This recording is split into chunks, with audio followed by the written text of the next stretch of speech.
Assalamualaikum warahmatullahi wabarakatuh.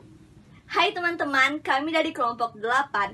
Kami akan menampilkan hasil presentasi kelompok kami yang bermateri yaitu tentang karakteristik kualitatif pelaporan sektor publik, basis akuntansi, prinsip akuntansi dan pelaporan keuangan pemerintah.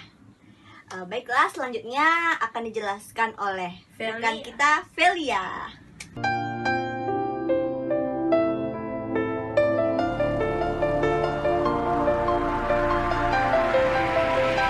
Baiklah teman-teman, saya akan menjelaskan materi tentang karakteristik kualitatif laporan sektor publik. Pemakai juga harus dapat membandingkan laporan keuangan antar organisasi untuk mengevaluasi posisi keuangan, kinerja, dan perubahan posisi keuangan yang secara relatif. Oleh karena itu, pengukuran dan penyajian dampak keuangan dari transaksi. Oleh karena itu, pengukuran dan penyajian dampak keuangan dari transaksi dan peristiwa lain yang serupa harus dilakukan secara konsisten bagi organisasi publik tersebut, antar periode organisasi yang sama dan bagi organisasi yang berbeda. Implikasi penting dari karakteristik kualitatif yang dapat dibandingkan adalah pemakai harus mendapat informasi tentang kebijakan akuntansi yang digunakan dalam penyusunan laporan keuangan sektor publik, perubahan kebijakan, serta pengaruh perubahan tersebut. Para pemakai dapat mengidentifikasi perbedaan kebijakan akuntansi yang diberlakukan untuk transaksi serta peristiwa lain yang sama dari satu periode ke periode lainnya dalam organisasi yang berbeda. Ketaatan pada standar akuntansi keuangan sektor publik, termasuk pengungkapan kebijakan akuntansi yang digunakan oleh organisasi dan membantu pencapaian daya banding. 2. Kendala informasi yang relevan dan andal. Jika terjadi penundaan yang tidak semestinya dalam pelaporan, maka informasi yang dihasilkan akan kehilangan relevansinya. Manajemen mungkin perlu menyeimbangkan manfaat relatif antara laporan tepat waktu dan ketentuan informasi yang andal. Penyediaan informasi yang tepat waktu akan meningkatkan keadaan informasi. Sebaliknya, jika pelaporan ditunda sampai seluruh aspek diketahui, informasi yang dihasilkan mungkin sangat andal, tetapi kurang bermanfaat bagi pengambilan keputusan. Karena itu, penggunaan software akuntansi di perusahaan sangat membantu dalam penyajian laporan-laporan tersebut secara tepat waktu tanpa harus disusun terlebih dahulu secara manual. Yang ketiga, keseimbangan antara biaya dan manfaat. Keseimbangan antara biaya dan manfaat lebih merupakan kendala persuasif ketimbang karakteristik kualitatif. Manfaat yang dihasilkan harus melebihi biaya penyusunannya. Namun demikian, evaluasi biaya dan manfaat merupakan proses pertimbangan yang substansial. Biaya juga tidak harus dipikul oleh pemakai informasi yang menikmati manfaat. Sementara itu, manfaat bisa dinikmati oleh pemakai selain pemakai informasi utama. Biaya juga tidak harus dipikul oleh pemakai informasi yang menikmati manfaat. Sementara itu, manfaat bisa dinikmati oleh pemakai selain pemakai utama informasi, seperti penyediaan informasi untuk kreditor. Juga bisa digunakan oleh para calon pemasok organisasi publik. Oleh karena itu, aplikasi uji biaya manfaat sebaiknya dilakukan untuk suatu kasus tertentu. Keseimbangan di antara karakteristik kualitatif.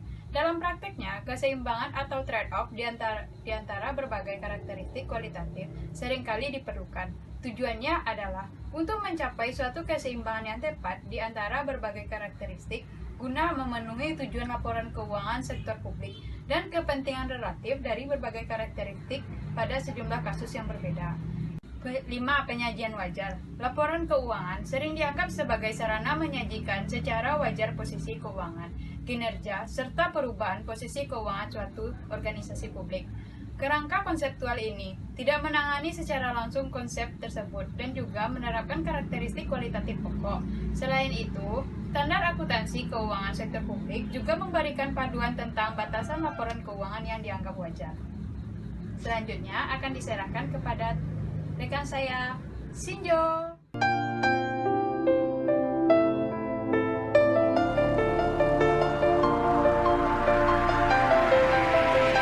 Kita masuk ke materi selanjutnya, yaitu mengenai basis akuntansi. Basis akuntansi merupakan pilihan teknik akuntansi yang berpengaruh besar terhadap penghasilan informasi keuangan yang dihasilkan oleh setiap manajemen organisasi, termasuk sistem instansi pemerintahan itu tersendiri. Pilihan basis menentukan kapan dampak keuangan yang berpengaruh terhadap tujuan pelaporan keuangan yang diakui. Baiklah, basis akuntansi terkait erat dengan konsep pengakuan dan pengukuran. Pengakuan itu sendiri adalah suatu transaksi peristiwa di mana kita mengukurnya dalam jumlah uang, namun kita perlu memperhatikan dalam pencatatan. Sedangkan dalam pengukuran itu sebagai objek pendukung bagi pengakuan, di mana kita hanya perlu memperhatikan berapa jumlah uang yang akan kita cantumkan atau kita akui. Selanjutnya, basis akuntansi itu tersendiri terbagi ada 4 jenis, yaitu akuntansi berbasis kas, akuntansi berbasis akrual, modifikasi akuntansi berbasis kas, dan modifikasi akuntansi berbasis akrual. Baiklah, kita masuk ke penjelasan yang pertama, yaitu akuntansi berbasis kas.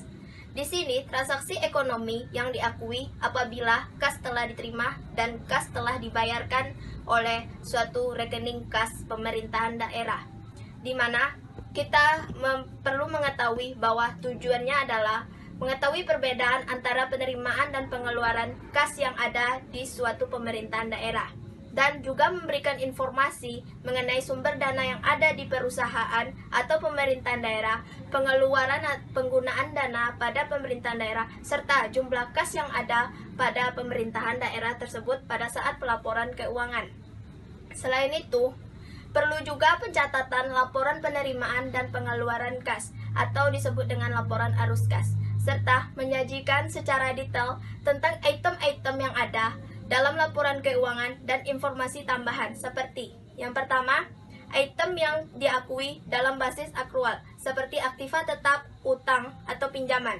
Yang kedua, item-item yang diungkapkan dalam akuntansi berbasis akrual seperti komitmen, kontingensi, dan item lainnya. Baiklah, kita masuk ke penjelasan laporan realisasi anggaran. Laporan realisasi anggaran di mana diakuinya pendapatan atau pengeluaran yang diakui sesuai dengan kas yang dikeluarkan dan kas dibayarkan.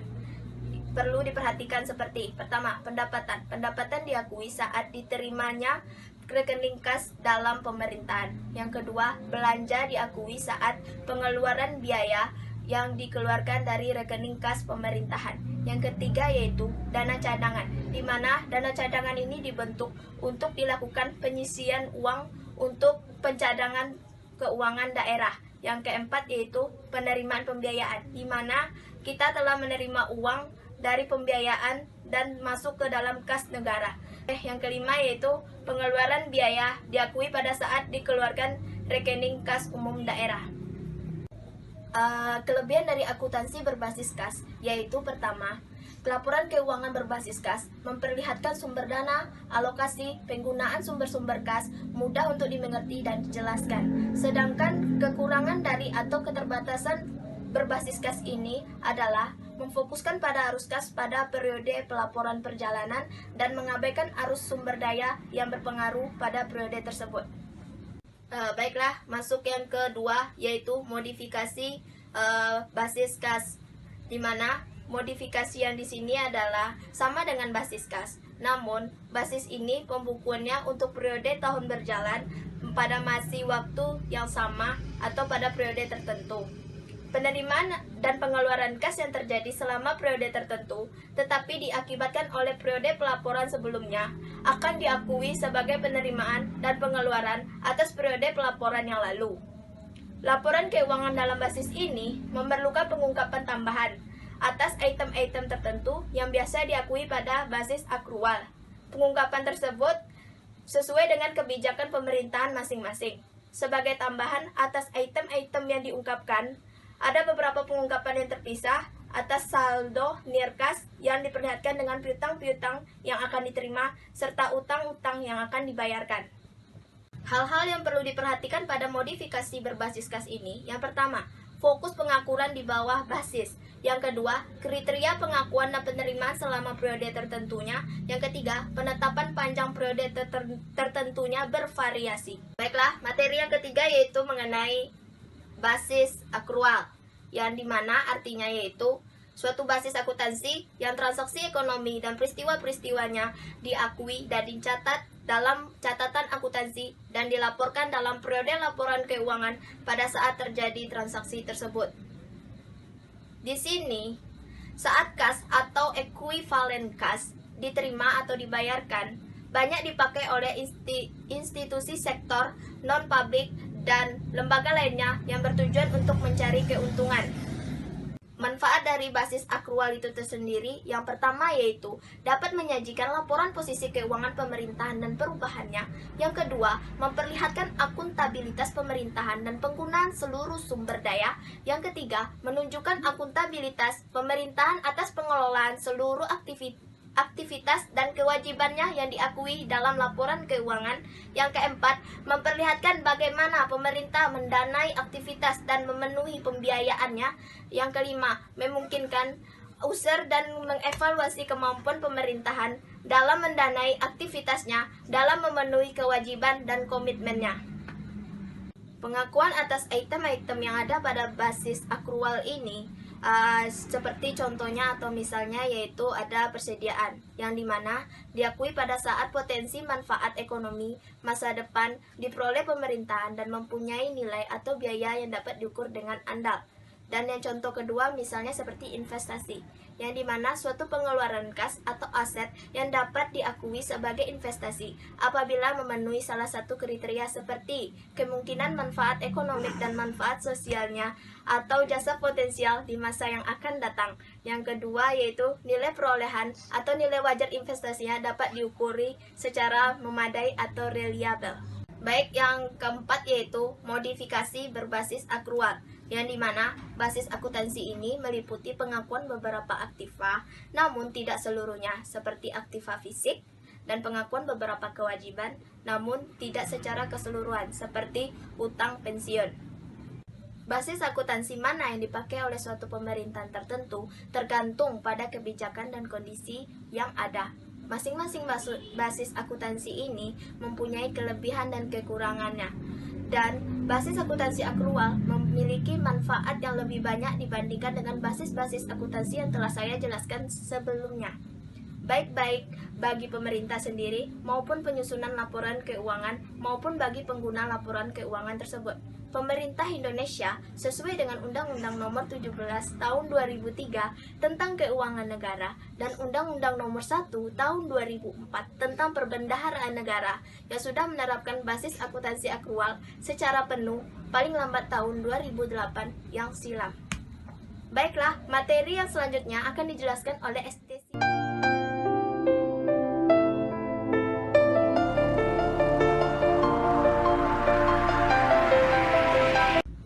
Hai teman-teman, baiklah saya akan menjelaskan kelanjutan penjelasan dari rekan saya tadi, yaitu saya akan menjelaskan tentang prinsip akuntansi dan pelaporan keuangan pemerintah. Prinsip akuntansi dan pelaporan keuangan dimaksudkan sebagai ketentuan yang dipahami dan ditaati oleh pembuat standar dalam menyusun standar penyelenggaraan akuntansi dan pelaporan keuangan dalam melakukan kegiatannya, serta pengguna laporan keuangan dalam memahami laporan keuangan yang disajikan. Berikut ini adalah 8 prinsip yang digunakan dalam akuntansi dan pelaporan keuangan pemerintah. Yang pertama, basis akuntansi. Yang kedua, prinsip nilai historis. Yang ketiga, prinsip realisasi. Keempat, prinsip substansi mengungguli bentuk formal. Yang kelima, prinsip periodisitas. Yang keenam, prinsip konsistensi. Ketujuh, prinsip pengungkapan lengkap. Dan yang kedelapan, prinsip penyajian wajar. Saya akan menjelaskan prinsip pertama, yaitu berbasis akrual. Basis akuntansi yang digunakan dalam laporan keuangan pemerintah adalah basis akrual. Untuk pengakuan pendapatan LO, beban, aset, kewajiban, dan ekuitas. Dalam hal peraturan perundangan mewajibkan disajikannya laporan keuangan dengan basis kas, maka entitas wajib menyajikan laporan demikian. Basis akrual untuk neraca berarti bahwa aset, kewajiban, dan ekuitas diakui dan dicatat pada saat terjadinya transaksi atau pada saat kejadian atau kondisi lingkungan berpengaruh pada keuangan pemerintah tanpa memperhatikan saat kas atau setara kas diterima atau dibayar. Yang kedua, nilai historis atau historical cost. Aset dicatat sebesar pengeluaran kas dan setara kas yang dibayar atau sebesar nilai wajar dari imbulan atau consideration untuk memperoleh aset tersebut pada saat perolehan. Kewajiban dicatat sebesar jumlah kas dan setara kas yang diharapkan akan dibayarkan untuk memenuhi kewajiban di masa yang akan datang dalam pelaksanaan kegiatan pemerintah. Prinsip ketiga yaitu realisasi atau realization. Bagi pemerintah, pendapatan basis kas yang tersedia yang telah diotorisasikan melalui anggaran pemerintah suatu periode akuntansi akan digunakan untuk membayar utang dan belanja dalam periode tersebut. Mengingat LRA masih merupakan laporan yang wajib disusun, maka pendapatan atau belanja basis kas diakhiri setelah diotorisasi melalui anggaran dan telah menambah atau mengurangi kas. Prinsip keempat, substansi mengungguli bentuk formal. Informasi dimaksudkan untuk menyajikan dengan wajar transaksi serta peristiwa lain yang seharusnya disajikan. Maka transaksi atau peristiwa lain tersebut perlu dicatat dan disajikan sesuai dengan substansi dan realitas ekonomi, dan bukan hanya aspek formalitasnya. Apabila substansi transaksi atau peristiwa lain tidak konsisten atau berbeda dengan aspek formalitasnya, maka hal tersebut harus diungkapkan dengan jelas dalam catatan atas laporan keuangan. Prinsip kelima, periodisitas. Kegiatan akuntansi dan pelaporan keuangan entitas pelaporan perlu dibagi menjadi periode-periode pelaporan sehingga kinerja entitas dapat diukur dan posisi sumber daya yang dimilikinya dapat ditentukan. Periode utama yang digunakan adalah tahunan, namun periode bulanan, triwulan, dan semesteran juga dianjurkan. Yang keenam, konsisten atau konsistensi. Perlakuan akuntansi yang sama diterapkan pada kejadian yang serupa dari periode ke periode oleh suatu entitas pelaporan atau prinsip konsistensi internal. Hal ini tidak berarti bahwa tidak boleh terjadi perubahan dari suatu metode akuntansi ke metode akuntansi yang lain. Prinsip ketujuh, pengungkapan lengkap. Laporan keuangan menyajikan secara lengkap informasi yang dibutuhkan oleh pengguna. Informasi yang dibutuhkan oleh pengguna laporan keuangan dapat ditempatkan pada lembar muka, on the face, laporan keuangan, atau catatan atas laporan keuangan. Prinsip ke-8 yaitu penyajian wajar. Laporan keuangan menyajikan dengan wajar laporan realisasi, anggaran, laporan perubahan saldo anggaran lebih, neraca, laporan operasional, laporan arus kas, laporan perubahan ekuitas, dan catatan atas laporan keuangan. Dalam rangka penyajian wajar, faktor pertimbangan sehat diperlukan bagi penyusun laporan keuangan ketika menghadapi ketidakpastian peristiwa dan keadaan tertentu. Ketidakpastian seperti ini diakui dengan mengungkapkan hakikat serta tindakannya dengan menggunakan pertimbangan sehat dalam penyusunan laporan keuangan. Pertimbangan sehat ini mengandung unsur kehati-hatian pada saat melakukan perkiraan dalam kondisi ketidakpastian, sehingga aset atau pendapatan tidak dinyatakan terlalu tinggi dan kewajiban tidak dinyatakan terlalu rendah. Namun demikian, penggunaan pertimbangan sehat tidak memperkenankan misalnya pembentukan cadangan tersembunyi, sengaja menciptakan aset atau pendapatan yang terlampau rendah, atau sengaja mencatat kewajiban atau belanja yang terlampau tinggi sehingga laporan keuangan menjadi tidak netral atau tidak andal.